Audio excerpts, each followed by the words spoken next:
వేదిక మీద ఉన్నటువంటి ఇతర పెద్దలకు, ఇక్కడ పిచ్చేసిన సోదర సోదరి మండలకు, పాత్రికేయులకు, అధికారులకు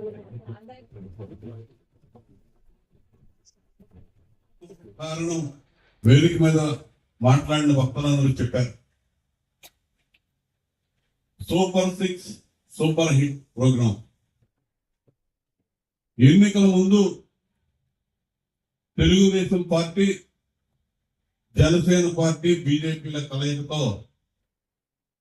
మీ ఇంటింటికి వచ్చాం. మేము బాబు షూరిటీ, భవిష్యత్తు గ్యారంటీ బాండ్స్ కూడా ఇచ్చాం. ఈ 6 పథకాలు మేము అధికారంలోకి వస్తే అమలు చేస్తామని మీ ఇంటింటికి తిరిగి బాండ్లు అందజేసాం. తెలుగుదేశం పార్టీ, జనసేన పార్టీ కార్యకర్తలందరూ, నాయకులందరూ కూడా మీ ఇళ్ళకి వచ్చి మీ అందరికీ తట్టి లేపి రేపు మాకు ఓటు చేయండి, మేము అధికారంలోకి వచ్చినాక ఈ కార్యక్రమాలన్నీ చేస్తా ఉన్నాం. ఆ రోజు అధికారంలో ఉన్నటువంటి జగన్మోహన్ రెడ్డి కానీ వాళ్ళ పార్టీ నాయకులు కానీ ఎద్దేవా చేశారు.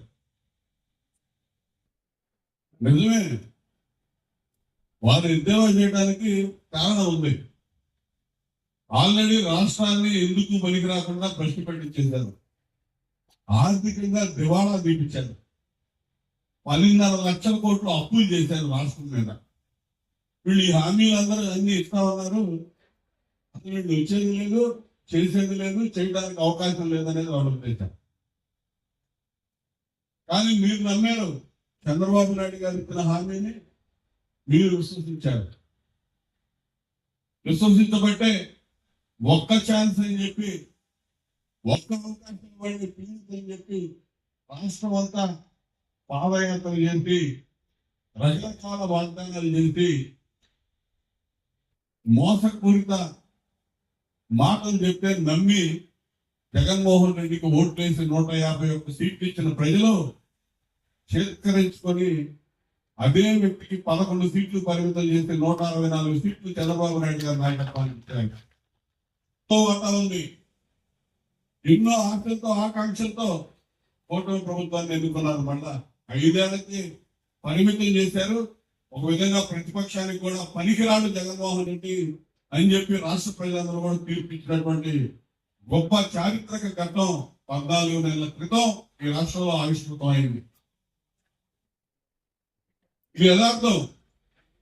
2,000, 5,000, 10,000తో గెలిచేటటువంటి ఎమ్మెల్యేలు మేము 25,000, 30,000, 50,000, 60,000తో గెలిచారు. లోకేష్ గారు అయితే 92,000తో గెలిచారు. మరో నాయకులు ఇద్దరు 93,000తో గెలిచారు. ఏంటి అసలు ఆ మెజారిటీ ఏంటి? ఒక వన్ సైడ్ గా ఎన్నిక జరగడానికి మీరందరూ కూడా కారకులయ్యారు.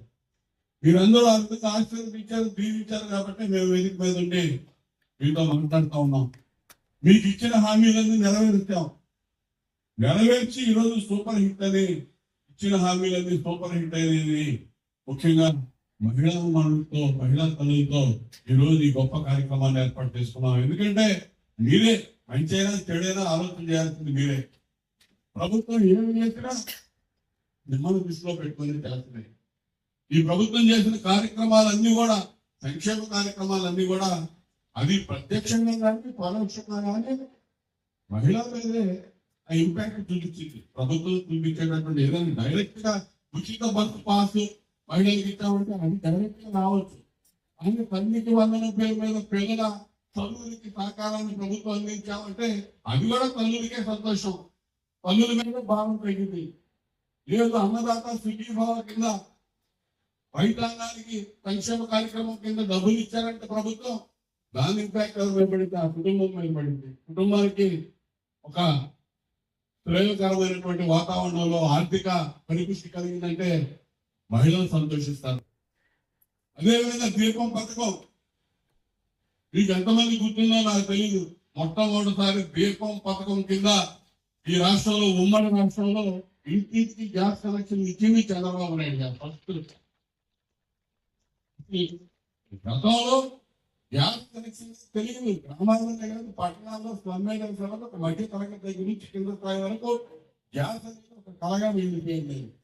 అటువంటి పరిస్థితుల్లో చంద్రబాబు నాయుడు గారు ఆలోచన చేసి మా దగ్గర ఉన్న లెక్కతో 65 లక్షల గ్యాస్ కనెక్షన్లు ఆ రోజు దీపం పథకం కింద ఇచ్చి ఈ రోజు ఈ రాష్ట్రంలో 65 లక్షలు ఆ రోజు దీపం పథకం కింద ఉమ్మడి రాష్ట్రంలో ఇంకా ఎక్కువ ఇచ్చాం. ఈ రాష్ట్రంలో చంద్రబాబు నాయుడు గారు ఇచ్చినటువంటి కనెక్షన్లు 65 కనెక్షన్లు ఉన్నాయి. వాటి మీద ఉచిత గ్యాస్ సిలిండర్ల పథకానికి 3 సిలిండర్లు ఉచితంగా మీకు అందించడం వల్ల 2,600 కోట్లు అదనంగా భారం పడుతుంది ప్రభుత్వం మీద. గ్యాస్ పొయ్యిలు ఇచ్చింది చంద్రబాబు నాయుడు గారు ఆ రోజు, అదేవిధంగా గ్యాస్ సిలిండర్లు ఇచ్చింది చంద్రబాబు నాయుడు గారు. ఈ రోజు ఉచితంగా 3 సిలిండర్ల గ్యాస్ ఇస్తుంది చంద్రబాబు నాయుడు.